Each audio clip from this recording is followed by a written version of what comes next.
नमस्कार दर्शक बंधु, राधे राधे। आपण मानकु आम YouTube channel Odia GK Galaxy को बहुत बहुत स्वागत। आसंते जानिबा विघ्नहर्ता श्री गणेशଙ୍କ जन्म कहानी विषय रे। थरे देवी पार्वती निज भवन रे स्नान करुथांती।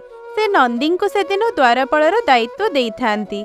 नंदी को देवी पार्वतींकर आदेश थाए जे जेपरि भाबरे केही भी भीतर को प्रवेश न करि पारे। ठीक सेही समय रे भोलानाथ शिवशंकर सेठारे पहुंचिले। नंदी को तांको भीतर को छाड़िबा को कहिले। बिचरा नंदी कौन करिबे किछि भाबी पारिले नाही। सेपटे माता पार्वतींकर आदेश, एपटे प्रभु भोलाशंकर। काहारी को भीतर को न छाड़िबा पई पार्वती मातांको आदेश थिबा कथा प्रभु भोलानाथ बा किपरि मानंती। से हेउछंती पार्वती मातांको स्वामी। एक कथा नंदी को बुझाई भोलाशंकर भीतर को चली गले। देवी पार्वती महादेव को बिना कोनोसी सूचना रे भीतर को प्रवेश करिथिबार देखि आश्चर्य होई गले एवं तांको आदेश भंग करिथिबारु नंदी को ऊपर भीषण रागिले। एहा पर देवी पार्वती स्वयं निजर एक पुत्र सृष्टि करिबा कथा भाबिले, जी कि तांको भवनर द्वार रे द्वारपाल भाबरे दायित्व नेब। दिने देवी पार्वती स्नान करने समय निज शरीर किछि मळीरु एक सुंदर बालक गढ़ी ताको जीवनदान देले।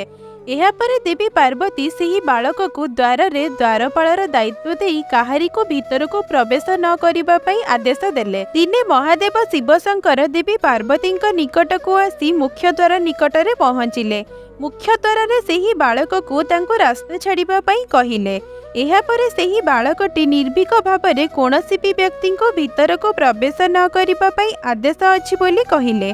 सेदिन सेही बालक जनक कोनोसी भी परिस्थिति रे महादेव को भीतर को प्रवेश करिबा को देले नाही। प्रभु शिव शंभु बहुत करी बुझाइबा परे मध्य सेही बालक जनक तांको भीतर को प्रवेश करिबा को देबे नाही बोली रोकठोक मना करि देले।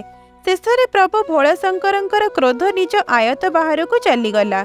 शेषरे प्रभु भोलाशंकर भीतर को जीवा पाई सेही बालक सहित युद्ध करने को लगिले। एहा देखि समस्त देवी देवता मध्य सेठारे उपस्थित होई तांको अटकाइबा को बहुत चेष्टा कले, किंतु युद्ध रोकी पारि नथिले। सेही युद्ध समय रे सेदिन महादेव निज त्रिशूल प्रयोग करी सेही बालकटीर मुंड काट करिदेले। एही संवाद माता पार्वतींक निकटरे पहुंचिबा मात्रे से तुरंत सेठारे आसी पहुंची गले। निज आखि आगरे निज पुत्रर एपरी अवस्था देखि माता क्रंदन करने को लगिले। माता पार्वती पुत्र वियोग रे दुखित और क्रोधित होई निजको शेष करदेबा पई चाहिले। सेही समय रे भगवान विष्णु और ब्रह्मदेव पृथ्वीर सुरक्षा निमंते देवी पार्वती को शांत हेबा पई अनुरोध कले, किंतु मातांको क्रोध शांत होई नथिला। एहा पर समस्त देवतागण महादेवंक निकट को जाई तांको ए समस्त विषय रे अवगत कराइले।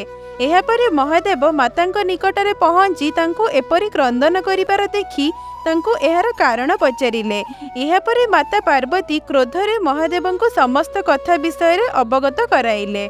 एहा पर महादेव माता पार्वती को बुझाई बालकटी को जीवनदान देबे बोली कहिले।